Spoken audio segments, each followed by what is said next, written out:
ιστορία συναντά το σήμερα. Μια πόλη με βαθιές ρίζες, απλωμένη κάτω από το βλέμμα του Πάικου. Τα Γιαννιτσά, όπως δεν τα έχετε ξαναδεί.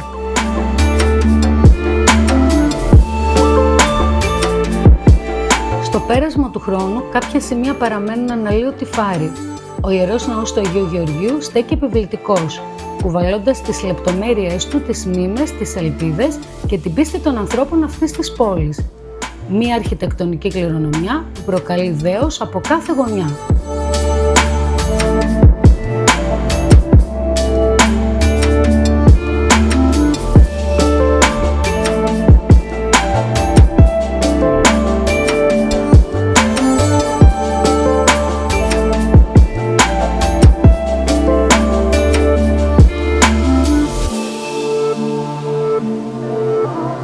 Και από το χθες στο σήμερα, ο χρόνος μετράει αλλιώς εδώ.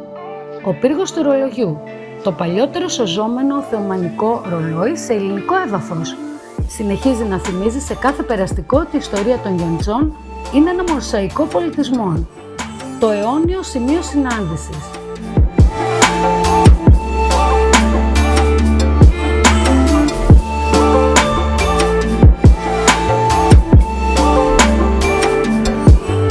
Καθώς η μέρα φεύγει, η πόλη ντύνεται στα χρώματα του ηλιοβασιλέματος.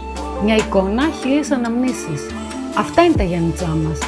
Αν σας άρεσε το ταξίδι, κάντε εγγραφή για να πετάξουμε μαζί και σε άλλους προορισμούς.